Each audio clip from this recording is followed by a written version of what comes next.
And of course, the biggest story of the day, the NPP says it will go ahead to train internal security detail despite deportation of the 3 ex-South African police officers.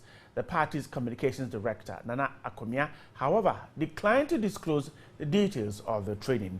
Meanwhile, one of the lawyers of the South Africans, Atachia, has hinted they will sue the BNI for contempt. The 3 South African ex-police officers arrested by the BNI on criminal charges have been deported. They had been detained for almost a week and charged with unlawful training and conspiracy to commit crime. Although a court had granted them bail on March 24, 2016, the BNI refused to release them until their deportation this morning. The former police officers were brought into the country to train the NPP security detail ahead of this year's elections. This development, the NPP says, will not deter them from training their internal security. The party's communications director, however, declined to disclose details of the training. The action of the NDC government in deporting the 3 South Africans who were offering training to our people will not stop the NPP in going ahead to properly train our people to offer better protection. We would find a way of upgrading their training. So that would not worry us. The party is also calling for a full-scale investigation into the conduct of the BNI for keeping the South Africans beyond 48 hours. We're calling on the president to have this matter investigated, and whoever in BNI caused the organization to infringe the very laws that they are meant to protect, those people should be punished.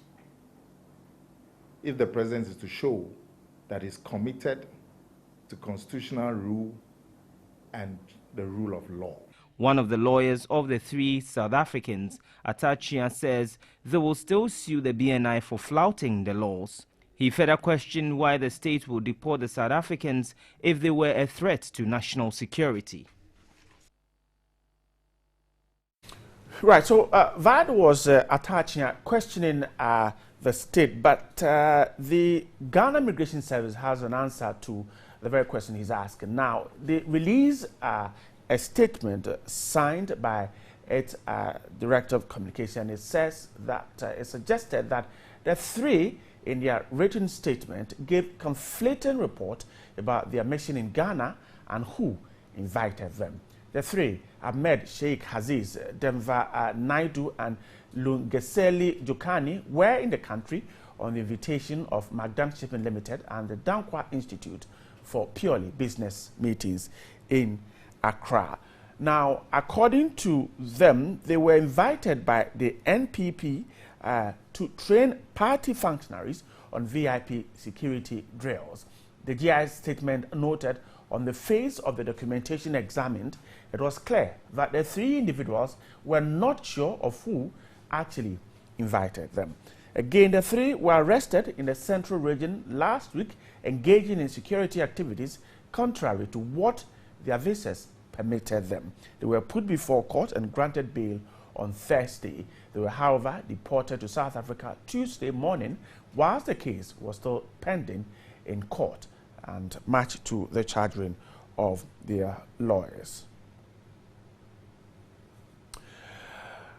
This is a development story. Let's try and make some sense out of what has happened. David Agbe is the Executive Director of the Ghana Institute of Governance and Security. David, grateful for your time tonight, but the deportation, does it end this issue? And particularly, what do you make of the fact of the diplomatic relations between Ghana and South Africa due to this? Right, thank you very much. I think that Ghana has had a good and solid relationship with South Africa. As far back, apartheid and even post-apartheid. And so we've had a very good relationship with, South Africa. And so this thing, what happened actually, I think that situation has not actually been handled very well, knowing very well that our international relations with South Africa is so solid, if we are doing or entering into a transactions of this nature, there should be some kind of diplomatic, discourse for us to appreciate the fact that it is a state dealing with a state. And so once upon a time, when one needs some kind of assistance, one needs to actually help. And in this perspective, you realize that the engagement has been between NPP and then those three gentlemen. And so one way or the other, one could say that a certain proper discourse and decisions has not actually been analyzed very well. And so that has actually degenerated into this kind of confusion. If we understand our laws very well and we understand international relations, some of these issues shouldn't have happened at all. We could have followed procedural rules of engagement to ensure that we have a very serene environment, but not this kind of situation where politicians are making elementary mistakes. I mean, I see it. David, when you say the politicians are making mistakes, what kind of elementary mistakes are you talking about? I think that the issue, as it is before every Ghanaian as we speak, we know very well that it is the NPP which has engaged these South Africans, I mean, as police, officers, to come and train some Ghanaians that they will also have an assignment of protecting a political party flag bearer, which is quite legitimate, that every flag bearer needs a security protection. And the first, law in politics and in political governance is that any political struggle, I mean, self-preservation is key. And so the flag bearer of the biggest opposition party, which is Nana Addo Dankwa Akufo-Addo, needs a protection. And so he could have followed a procedural way of engagement, of writing to, if I could say, Interior Ministry, and then the Interior Ministry will also more or less caution or even send a signal to the IGP that Nana Addo Dankwa Akufo-Addo, who is the flag bearer of the New Patriotic Party, needs a state security to protect him going around the country to ensure that we have a very peaceful atmosphere where nobody can threaten Nana Akufo-Addo. But this procedure were not actually done. And so one way or the other, I am surprised at this point that Nana Addo, that I do know very well, I mean, a very renowned politician, a lawyer who has been a former attorney general, and more to the point, has been a foreign minister.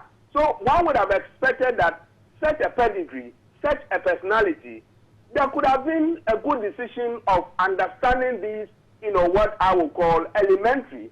And so coming to this point, I think that politicians need to upgrade their level of knowledge and be able to appreciate how the world governance system is all about, and more to the point, understand the emerging threat of security to African continent and even to the world as a whole. And so if we are making a decision, especially political decision, one needs to analyze the ramification, the implication on the country, and the implication to the citizens, because we are in a political year and people are forming their opinion. The psychology of Ghanaians needs to be well analyzed before you come to a political conclusion. So I think that decision-making processes, politicians need to be able to learn through and be able to take a decision that will be able to benefit their flag bearer. And if some of these things are happening, one way or the other, somebody could say that the party architecture, the party structures are getting more weaker and more weaker. And therefore, they need to strengthen the party very well and be able to get people who can really advise the flag bearer so that in his decision-making processes, we wouldn't see some of these kind of elementary mistakes. Right. David, Vanda, before you go, what has happened? The arrest of these persons, they are being taken to court and their deportation. How do you think it has enhanced the country's security? I think that at this point in time that the issue actually went to court, we listened to all the legal arguments, and I think that BNI, having the constitutional mandate and having what I will call constitutional obligation, they have to protect every human being and protect our territorial boundaries. So they were doing their job.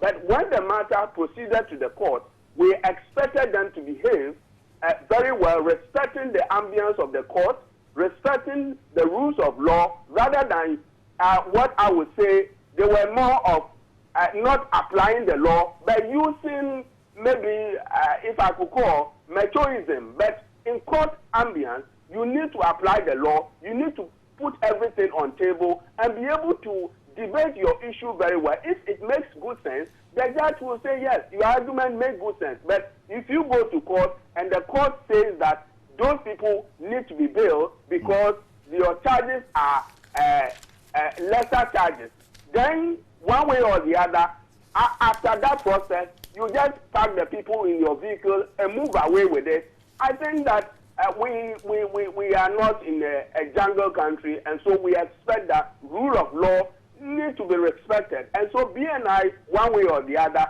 they were also in a security dilemma, which they should have known better, because we know that they have legal brains there, which they should have advised them that no, court matters. We have rule of law, we have the court, we have every system, we have procedures. And so procedures need to be followed for us to have a very serene, governance system. But what has happened so far, I think that one way or the other, BNI may have also, erred. I'm grateful for your time. David Agbe is the Executive Director of the Ghana Institute of Governance and Security. They're talking to me on this issue. It's a developing story. We'll tell you more about that.